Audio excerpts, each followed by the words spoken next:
सप्रम नमस्कार मित्रों, मैं डॉक्टर विजय कुमार मधुकर कुलकर्णी आज आपके सम्मुख एक स्वयं रचित कविता लेकर प्रस्तुत हूँ। कविता का नाम है चिड़िया। वैसे इस कविता का सृजन सहज ही बैठे बैठे कुछ मन में भाव जागृत हुए। जो कुछ पढ़ रहा था वो पढ़ते पढ़ते न जाने मन में कहाँ से ये भाव की जागृति हो गई और वो भाव आपके सामने प्रस्तुत करने जा रहा हूँ कविता के माध्यम से।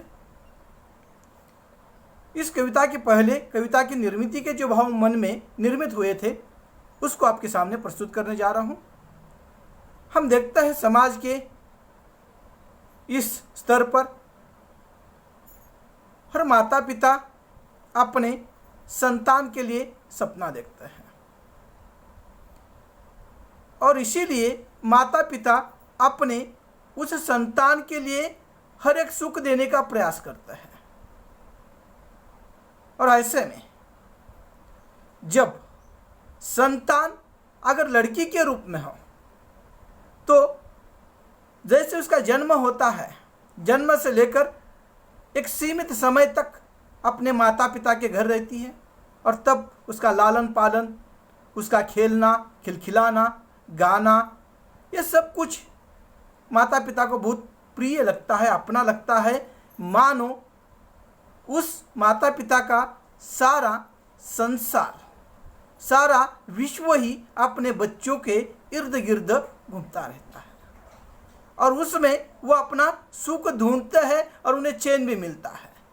लेकिन समाज के दस्तूर के अनुसार, समाज के रीति रिवाजों के अनुसार एक सीमित समय ऐसा आ जाता है जब माता पिता को लड़की के रूप में जो संतान है उसे दूसरे घर में भेजना होता है और तब वह समय खुशी का भी होता है और भावनाओं की दृष्टि से एक खुशी और गम, दुख दोनों एक समय में मनुष्य के अंदर वहाँ पर निर्माण होते हैं।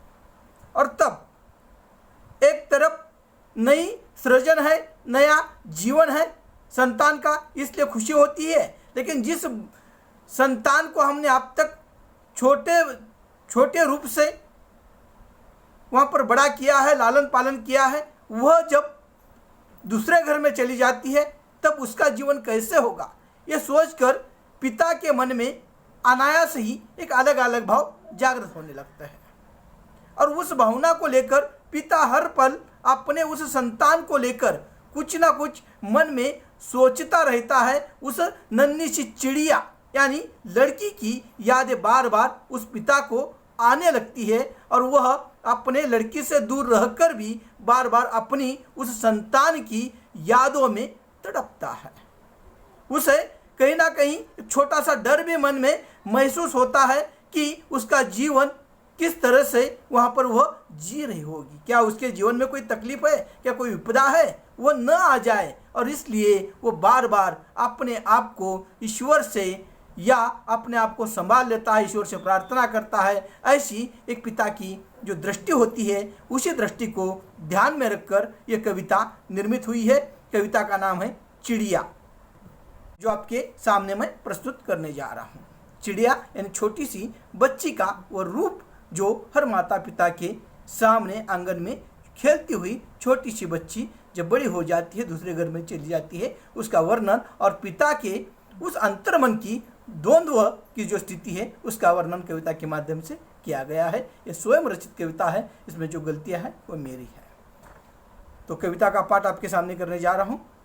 चिड़िया मेरे आंगन की, चिड़िया मेरे आंगन की, खेलती खिलखिलाती गाती नाचती। चिड़िया मेरे आंगन की, खेलती खिलखिलाती गाती नाचती, बिना घुंघरू के ही उसकी आवाज़ कानों से दिल तक महसूस होती। बिना घुंघरू से ही उसकी आवाज़ कानों से दिल तक महसूस होती। चिड़िया मेरे आंगन की, खेलती बिलकती गाती नाचती, बिना घुंघरू के ही उसकी आवाज़ कानों से दिल तक महसूस होती है। इस डाली से उस डाली, इस डाली से उस डाली से जब वह उड़ान भरती, इस डाली से उस डाली जब वह उड़ान भरती, न जाने मेरे मन में घबराहट बनी रहती, न जाने मेरे मन में घबराहट बनी रहती। उसके सपने थे, उसके सपने थे, पैरों में शक्ति भी थी, उसके सपने थे, पैरों में शक्ति भी थी, पर अब तक जिस पेड़ पर वह थी, उसका माली मैं था। उसके सपनों में उसके सपने थे, पैरों में शक्ति थी, पर अब तक जिस पेड़ पर वह थी उसका माली मैं था। जब वह किसी और डाली पर जा रही है तो जब वह किसी और डाली पर जा रही है तो मुझे खुशी भी है और मन में न जाने डर क्यों है। जब वह किसी और डाली पर जा रही है तो मुझे खुशी भी है, पर मन में न जाने डर क्यों है। लगता है कहीं हवा का झोंका तेज ना हो जाए, लगता है कहीं हवा का झोंका तेज न हो जाए, बवंडर बनकर डाल को उखाड़ न जाए।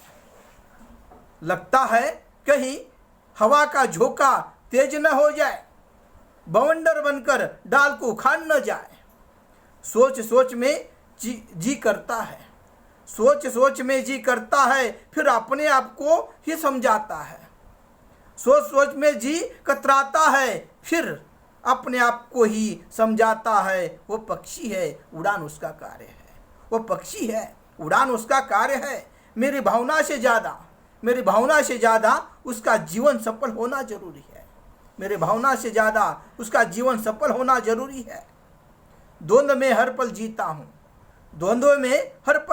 हूँ, लेकिन मनुष्य ने बनाई इस रीत को पत्थर दिल होकर हंसते हंसते जीता हूँ। द्वंद्व में हर पल जीता हूँ, लेकिन मनुष्य ने बनाई इस रीत को पत्थर दिल होकर हंसते हंसते जीता हूँ। मनुष्य ने बनाई इस रीत को पत्थर दिल होकर जीता हूँ।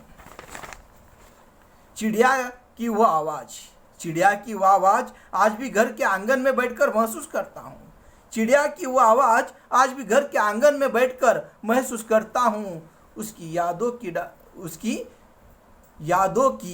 डाली प्यारी सी बोली, संगीत की लय। न जाने दिल को आज भी याद आती है, न जाने आज भी दिल को क्यों याद आती है। चिड़िया की याद पिता के हृदय से जुड़ी होती